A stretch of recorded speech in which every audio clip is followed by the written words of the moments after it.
some. Yeah, it's true. Oh, it's true because I was actually following the story. Some consumers, all right, but a lot of people also believe that because a renowned broadcaster also touched on that is Francis Aban. He posted it on his Facebook because he bought personal experience. Personal experience. So I think he wanted to find out from others if they've experienced the same thing. Okay. And then the comments underneath, people were like, see, apparently people started noticing it long ago, and so then he is like new grass. So he was a little bit concerned. Then FanMill got in touch, like, because we saw them get in touch with him, you know, under the comments. So he sent them something via DM and all of that. So he kept updating his followers that, you know, he give, let them know what's going on. And then he posted the updates that they have, you know, gotten in touch. It takes a lot to call out brands publicly, especially if you're in our space. Yes. It takes a lot.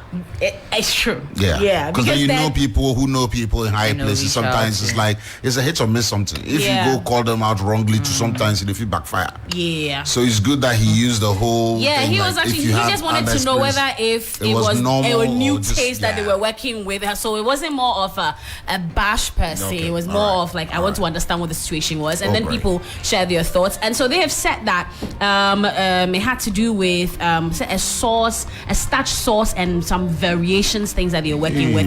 But then they are recalling the batches back. So what they're doing is that if you have a few and you've experienced that, you go to some specific depots and then you do a replacement. They do a replacement for you. But then they've also said that as per the research they've done as well, it's not harmful.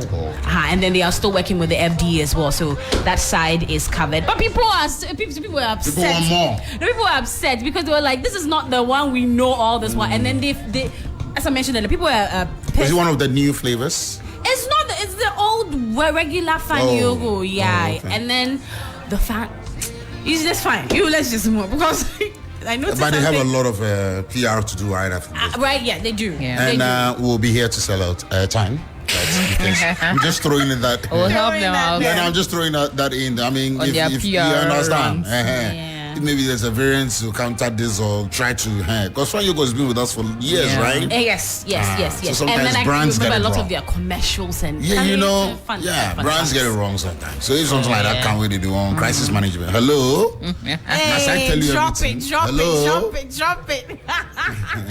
But this is a sad story. It actually came out when we were after not. me smiling, like.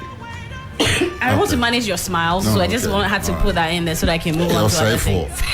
You hate to see me smile. Once I smile small, no, this is a bad one coming, Giovani. And it's good. You've won me already. Come, give it to us. I think the story broke.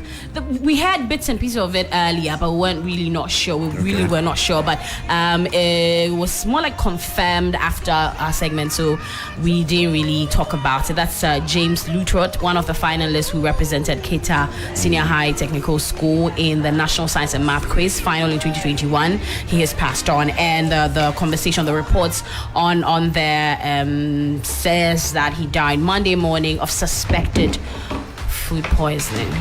I can't find my device. Food poisoning, and people are stories making lots of waves, at least within the last 24 hours.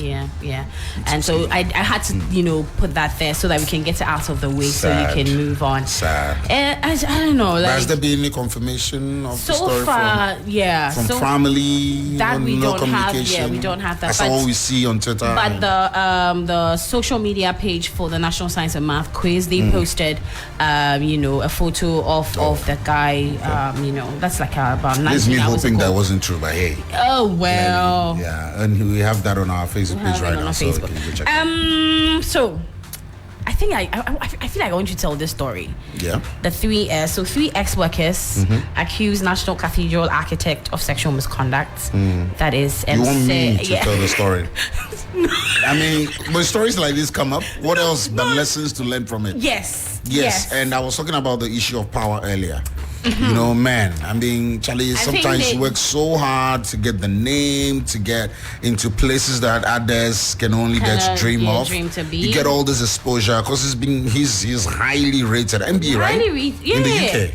Yeah. He's highly rated and all that. And sometimes it's just Sir David. So it means he's even been knighted. So I mean, some of these things, apart from the lessons, sorry, I can't say anything else because some of us we don't even catch that level safe. The temptations are coming. You understand? So, and yes, I hope. I mean, once the lawyers are in on this, they are trying to solve this issue. We want the full details, For now, it remains an investigative piece, right? That's because, just as you mentioned, the Financial Times magazine, they're investigating it, and they published the story earlier today. Actually, a lot of big people up there are going through a lot, and are doing things. Let me not try to use them to play the victim here, because these are real people who are involved, real have shared their stories. So I don't know the details. I wouldn't even go there. I wouldn't even trivialize their experiences. I just want to say that a lot of people are.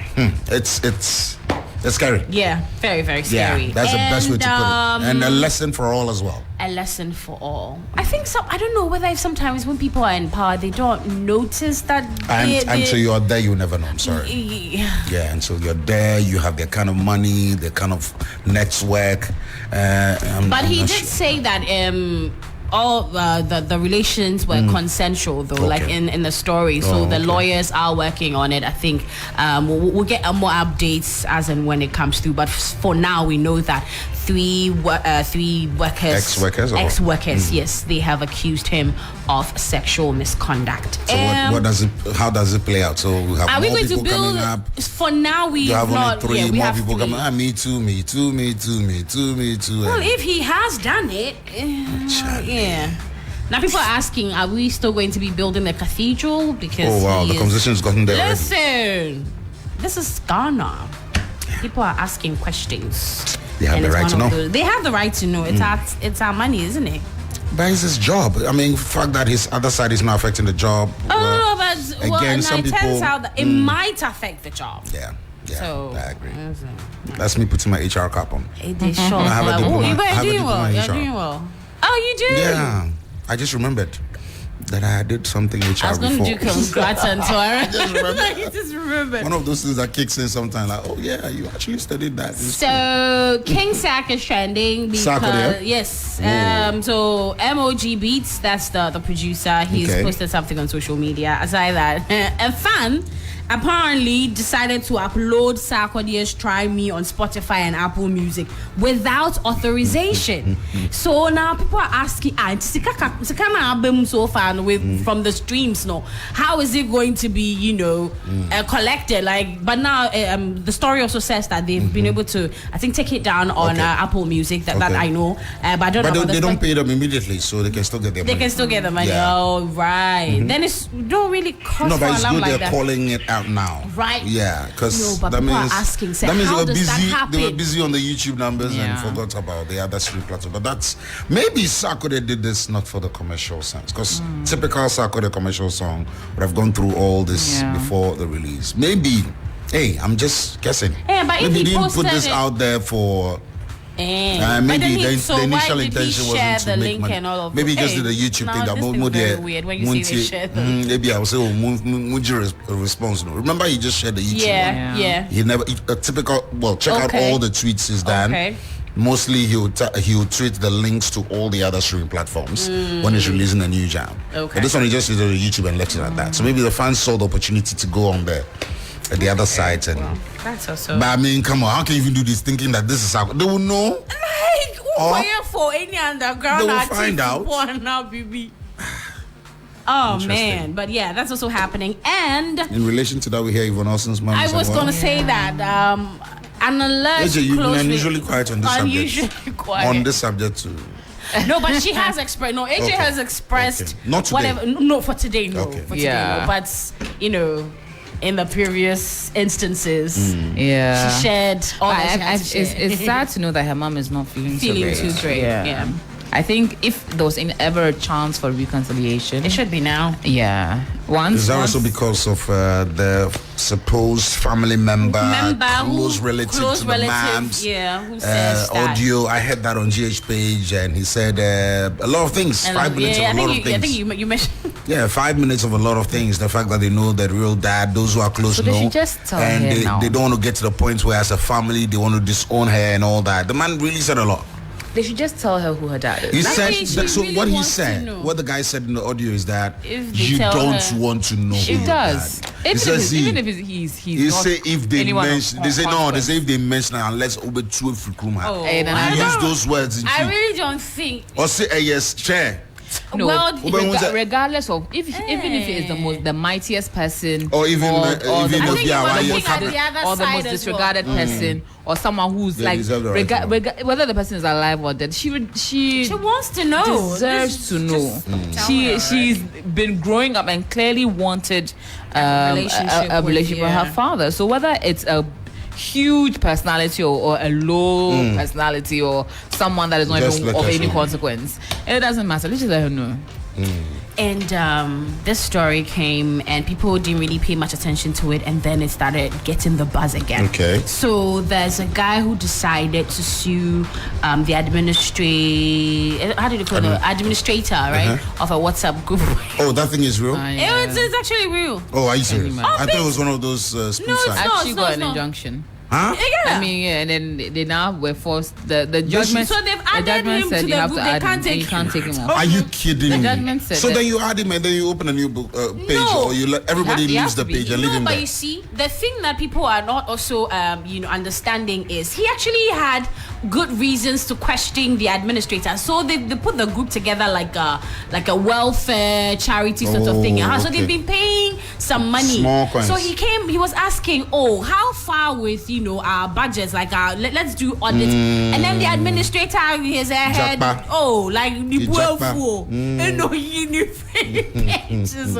but now people, so there's something to work with. Exactly. So that's the other side of it. But people felt about why would you be upset if they take you out of WhatsApp group? Because a lot of people are really dying to be taken out of certain WhatsApp groups, but that really happens. Yeah, because I want you want to be out.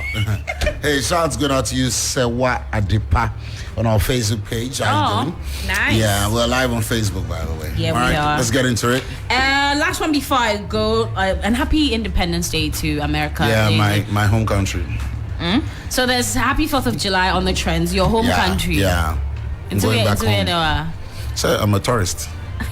You've overstayed your welcome. When I was abroad, I heard of Ningo Prem Prem.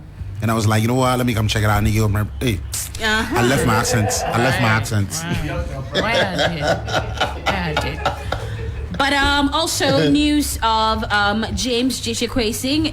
He was sworn in earlier today in Parliament after he won the Asin North by-election. So he officially has taken the oath of office as Member of Parliament for the constituency. And the news about that is also trending. And, chiefs budging in, sharing their thoughts. People believing that the case against him should be dropped. Others believe that it should still continue. Back and forth. All of that is happening on the timelines. That's it, guys. Thank you. Yes. Finally, before I go, sorry. Yes. Yeah. So there's a conversation about, we keep talking about our movie industry, our movie space, and what it will take for Ghana to be out there or to be put out there and all of that. So there's a conversation that more like it's being started by renowned Hollywood filmmaker Angela White. Now she is voicing her discontent with Ghana's government shifting her next film venture to South Africa. And we have Darlene Edu, who's also an actress and a host, also sharing her thoughts about this, saying that she was actually part of the movie. I think the movie is called 9, and she says, and they had a lot of difficulty trying to do things the right way. They still maintain their poker face and finish the film. It's sad that Ghana is all about who you know and bribing, but Mick Mill, so it goes back to the Mick Mill incident where he's able to shoot a video at the Jubilee House. So the conversation that people are having on the timelines is, we keep saying that Ghana, come see Ghana, we have everything it takes, or we have all that it takes. But then when it matters most, things that when it comes to creative arts especially, people are not doing what they're meant to do. That's the conversation that's happening on the timelines, especially when we have done whatever we're supposed to do to bring in the big shots from Hollywood to come in. Especially, it's also sparking the conversation about Spike Lee when he mentioned that he came through and then nobody people in the industry, him exactly. The same people he came to see. So it's a big conversation to be had, especially when the BIS Ghana, like, how do we call it? We want to move forward in the creative space, but it's like we're just marking time. And also, there's a conversation on the timelines that we need your thoughts on to share her thoughts on this. So, broadcaster, renowned and celebrated broadcaster Giovani Caleb. Where is he? Put up a tweet on his Twitter and also on Facebook. Well, let's do the Twitter one. Says, not on the porn site. Why are they? So, music is such a good escape from depression, yet most musicians are the most depressed. Why? Because the happiest people are always the saddest. The people that are perceived to be the happiest. Yeah, it's interesting. Some of the comments. So yeah says depression, not necessarily. Sometimes you get the fame, but then the depression is still real. It's still there. Yeah. They're just selling a product to their fans, and then they're back to square one to deal with their own little demons. Well, to an extent, because they're just vessels. They sometimes cannot even relate to the power they churn out. That's very true. I think a lot of us don't really appreciate or understand. And like when just do something this particular one is actually quite funny. The casket makers haven't made one for themselves yet. I agree. I saw that too. I agree. I saw that too. Because living in the limelight, the pressure to keep being on top, etc., makes it easy for depression to take over. It's just like how people enjoy your laughter, fooling and other things you see on air, but you're the only one who knows the stuff you have to put aside to do the work. There are days I guess you wish you didn't have to go on air because of the things you're confronted with. It's a difficult life, but we need to find ways to stay afloat. Like today. Like today, literally. That's how I want to wrap up the belt. Thank you so much, Akorfa.